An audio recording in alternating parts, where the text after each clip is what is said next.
As Britney Spears' conservatorship appears to be closer to an end, it's important to understand that her whole family were all responsible for the last 13 years. And after a handful of documentaries and facts that come to light, there's little doubt that the Spears are the perfect example of a narcissistic family. In this video, I'm going to dissect what is the role of every one of them and how can you tell if you're living the same situation as Britney. Welcome back, my Bottle Language buddies. My name is Jesus Enrique Rosas. I'm the Bottle Language guy, and it will be great if you join us by just liking this video, subscribing, and hitting that bell. Let's get down to it. When I first began researching Britney's case, it was almost too obvious that her father, Jamie Spears, was the main perpetrator of all the abuse she had suffered over all these years, and that was one of the conclusions of my first video where I analyzed the messages in her Instagram account. But as I began studying the other members of the Spears family, I noticed that I was not looking at the bigger picture.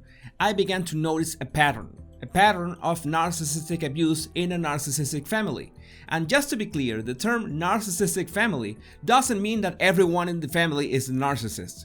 In fact, all you need is just one member, that is usually a parent, to be a narcissist and develop this system around their wishes. In this case, we already know that Jamie Spears is the main abuser here. But what about the other actors? The next mention should be Britney herself.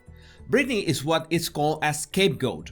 The scapegoat is the one that basically receives and suffers all the punishment, control, humiliation that the family's tyrant, in this case her own father, decides to unleash on her. The scapegoat is usually one of the children because it's much easier to manipulate them since they are born.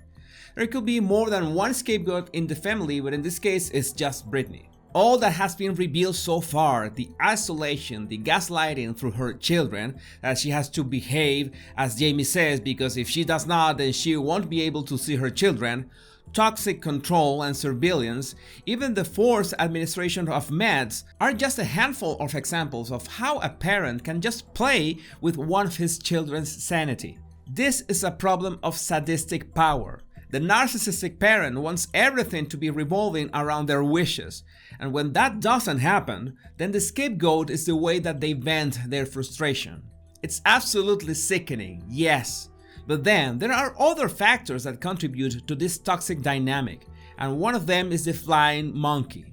The flying monkey term is an analogy from the Wizard of Oz, where the witch had these flying monkeys that were like her henchmen. And that's exactly what the flying monkey is to the narcissist. That is, another member of the family, that is usually another child, that just goes with whatever the narcissistic parent wants. In this way, they protect themselves from being the scapegoat and try to establish like some kind of status. They don't hurt the scapegoat directly, but following the orders of the narcissistic parent. They're still responsible because their actions still hurt one of their siblings, and in the case of the Spears, it is Britney's older brother Brian, the one that goes with everything that his father says. What's more, if you remember my video analysis about him, you already know that he despises Britney, says that singing and dancing is the only thing that she can do, despite the fact that Britney's fortune is what has paid for all his lifestyle and the entire family. Anyway, flying monkeys are optional, but one piece that is always present in a narcissistic family is the enabler. The enabler is usually the other parent, the one that is not a narcissist, but that chooses the wrong path of condoning, supporting, agreeing, following what the narcissist does. This is pretty much like the flying monkey's intentions. The enabler does this to stay out of harm's way from the narcissist. In this case, the enabler is Britney's mother, Lynn. And what is interesting is that even if the enabler divorces the narcissist, the influence can remain there. For example, maybe you are the scapegoat inside a family and your mother is a narcissist and your father, after many years, decides to divorce her. Something that is really hard for a person that has been many years with a narcissist. You might think that from the moment they divorce, then your father is going to be more supportive with you or try to mend the fact that he did not act sooner or in any way not interact with your narcissistic mother, but sadly, this is not always the case.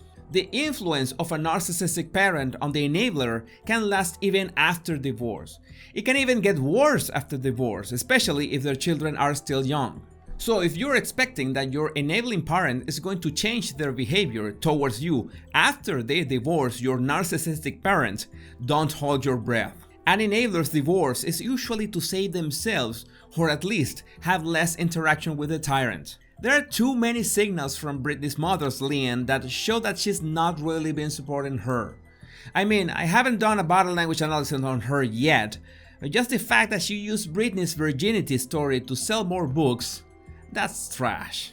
But then we've got one member left, and that's Britney's sister Jamie Lynn. When I heard that Jamie Lynn was a trustee or the sole beneficiary of Britney's estate in case of Britney's death, that fact alone sets all kind of alarms. Besides the fact of how Brian talks about Jamie Lynn and how her career has been like a force riding over Britney's back, I have little doubt that Jamie Lynn is the golden child of the family. A golden child in a narcissistic family is the one that no matter how much they mess up, no matter how they behave, no matter all the trouble they cause, they will be treated like kings or queens.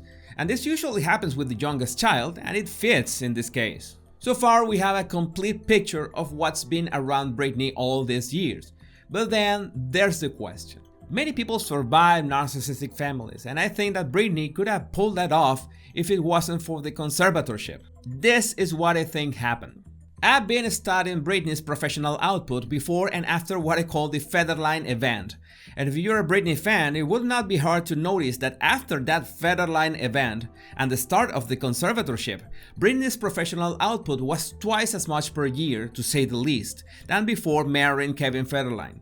Counting specifically live events, concerts, tours, and residences. And we already know from the documentaries that her work schedule was insane and she was given no time for recover or rest. Why is this important? Because this happened just due to greed.